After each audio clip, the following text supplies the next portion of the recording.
Betting on sport has never been easier. Hundreds of thousands of gamblers now bet online on their smartphones or tablets or computers.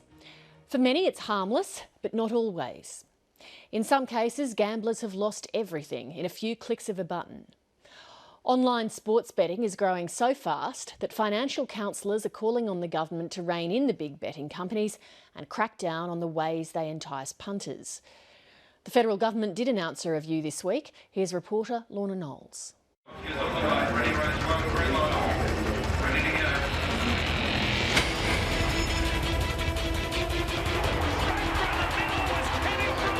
Accelerates away and puts it through for a goal.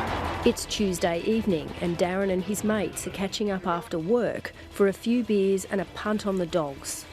30-1, number 7. I missed the last 30-1. Just a few years ago, they would have placed their bets at the TAB or with a bookie. Now having a flutter is as easy as clicking a button on their smartphone.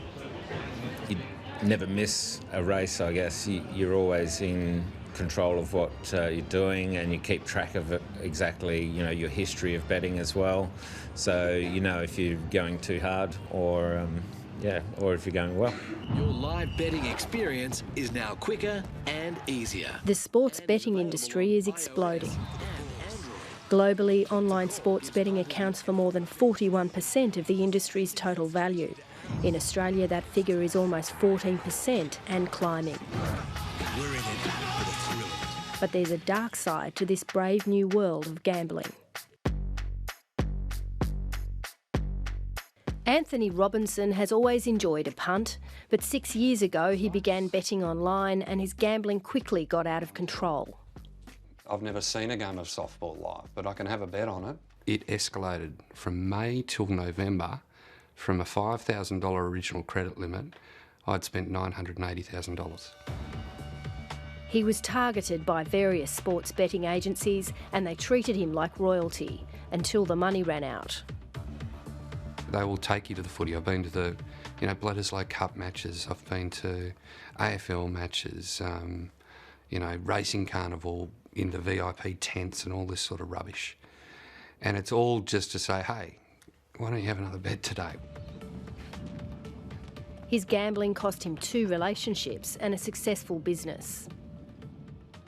It doesn't seem like real money until your wife walks out the door or the kids leave.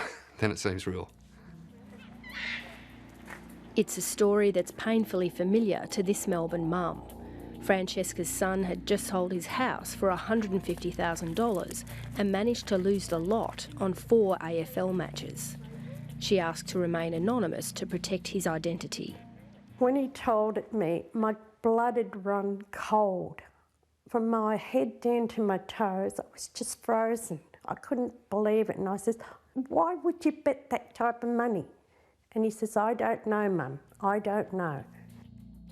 Her shock soon turned to anger and she contacted a manager at Sportsbet, the agency her son was using. I told him what my son had done, that he'd lost all this money on sports bets and that it's wicked of them to take such huge amounts of money off anybody. Francesca wanted to know why there were no laws in place to protect problem online gamblers like her son. One of the first calls she made was to Lauren Levine from Financial Counsellors Australia. We see the gloss of sports betting, we see the advertising at the football, and it's portrayed as a bit of fun, but there are all these really awful things happening behind the scenes. Francesca's story features in a new report on the impact of uncontrolled sports betting. What seems to happen is that people are gambling without any restraint. All you need is a smartphone or a computer, and it's very easy to keep it hidden. In some cases, punters see suicide as the only escape. I spoke to one fellow last week who told me that he had everything ready. He had his life insurance in order and his superannuation beneficiary nomination because it was just so awful. and his marriage was breaking up. To bet live in play. Of particular concern is the new trend of live or in-play betting online. It's only legal to bet on live events in person or on the phone, but companies are getting around this rule by instructing clients to simply turn on the microphone on their computer or mobile app. I think it's possibly the most dangerous form of gambling that we're about to face. I don't think it's really hit as an issue just yet, but the escalation of it will make it, pokies will look like a picnic. Pam Mutton is appalled by the tactics sports betting companies are using to lure punters. It's fast, it's online, it's wherever you are, it's on your phone. It never goes away. It's constantly sending you emails and requests and have a punt on this. This practice of unsolicited offers of inducements is absolutely predatory by these companies, and it's allowed under Australian law. Independent Senator Nick Xenophon wants the big sports betting agencies reined in. He's particularly concerned that they're offering punters loans without any of the usual credit checks.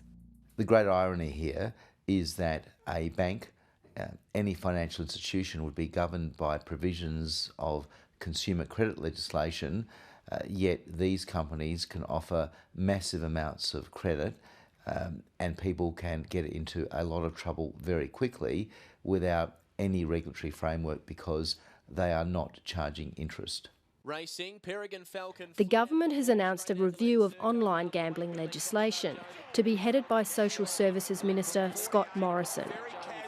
Some reports suggest that problem gamblers are 3 times more likely in the interactive space. Problem gambling is an addiction, and it's an addiction that those who suffer from this seek to hide. And the opportunities to hide that gambling addiction in the online space are obviously greater than in the social settings. This inquiry only does half the job because half of the money lost on online gambling in this country comes from authorised sites, about $1 billion a year. To ignore those sites and to only focus on the illegal sites overseas is really a cop-out. 7:30 approached the Wagering Council and 2 major sports betting companies. None were available for interview. Any reforms will come too late for Anthony Robinson, but may spare others from his bitter experience. It's okay to tell someone about it. You don't have to get to the stage I got to, you know, and pretty much lose everything and hurt people around you, people you love. So please tell someone.